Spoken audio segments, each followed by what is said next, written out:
Urea असेल, डी-ए-पी असेल आणि इतरही सर्व जे खतं आहेत, यांचे जी आपली निविष्ठा समितीची बैठक असते, ती बैठक घेण्यात आली आणि पहिला रेक जो आपल्याला मिळालेला आहे, RCFच्या मार्फत हा युरियाचा रेक आपल्याला मिळालेला आहे आणि त्याची देखील प्रत्यक्ष जाऊन आपण रेक पॉईंटवरती, रेल्वेच्या रेक पॉईंटवरती जाऊन प्रत्यक्ष पडताळणी केली आणि त्याचं प्रॉपर हँडलिंग करण्याच्या सूचना देण्यात आलेल्या आहेत.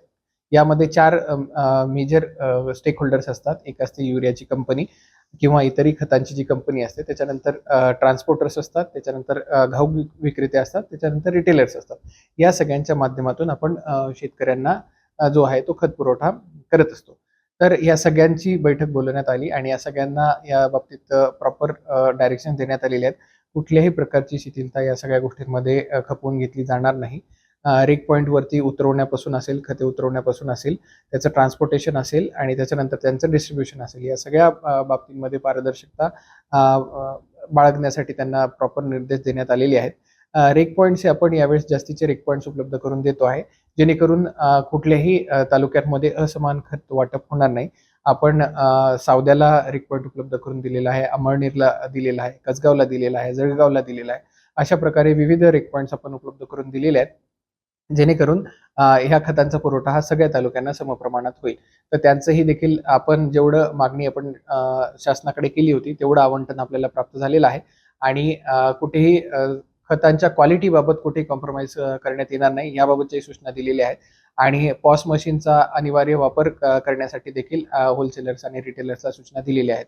यामध्ये कुठलीही प्रकारची लिंकिंग देखील करण्यात येऊ नये, म्हणजे ह्या प्रोडक्ट सोबत आणखी एक प्रोडक्ट घेण्याबाबत जे खत कंपन्या असतील, होलसेलर्स असतील किंवा रिटेलर्स कडून शेतकऱ्यांना देखील असं कंपल्शन कधी केलं जात असेल तर त्याबाबत पण आपण जवळपास 15 टीम्स ह्या प्रत्येक तालुक्यांसाठी तयार केलेल्या आहेत.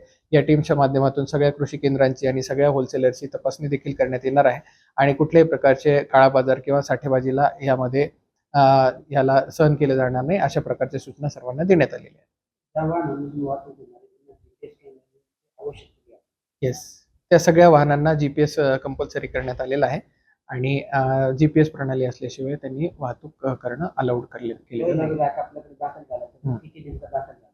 त्यामध्ये जवळपास आपल्याला 2600 टनाचा खत पुरवठा झालेला आहे आणि यावर्षी आपण जेवढी डिमांड केली होती त्याहीपेक्षा 2000 टन आपल्याला एक्स्ट्रा युरियाचं आवंटन आपल्याला प्राप्त झालेलं आहे. त्यामुळे कुठल्याही पद्धतीचं साठ्याची कमतरता आपल्याकडे भासणार नाही.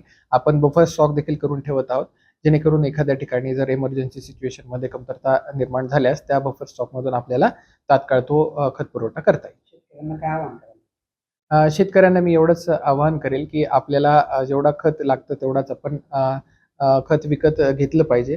खत विकत घेत असताना आपण पॉस मशीनद्वारेच ते खत आपण घेतोय याची आपण शहानिशा केली पाहिजे.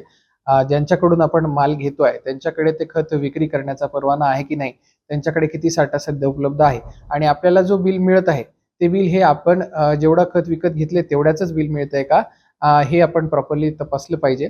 त्या खताच्या क्वालिटीमध्ये जर काही इश्यू येत असेल तर त्याचा देखील तात्काळ गव्हर्नमेंटचे जे कृषी विभाग आहे आणि खताची जी आपली क्वालिटी कंट्रोलचा विभाग आहे त्यांना आपण तात्काळ कम्युनिकेट केलं पाहिजे. त्याचे नंबर्स देखील प्रेस रिलीजच्या माध्यमातून आपल्या सर्वांना देण्यात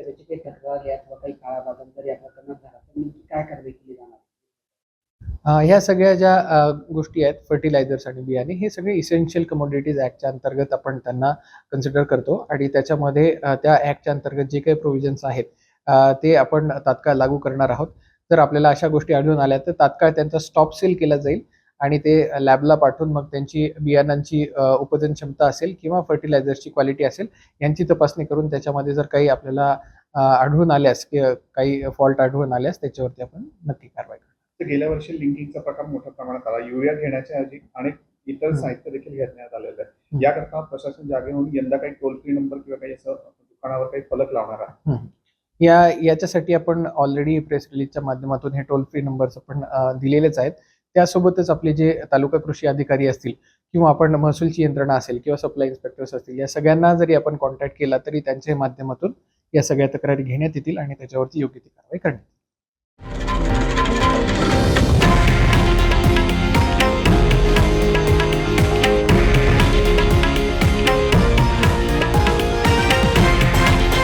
हे आहे देशातील नंबर 1 न्यूज नेटवर्क आणि आपण पाहत आहात TV9 मराठी, एकमेव.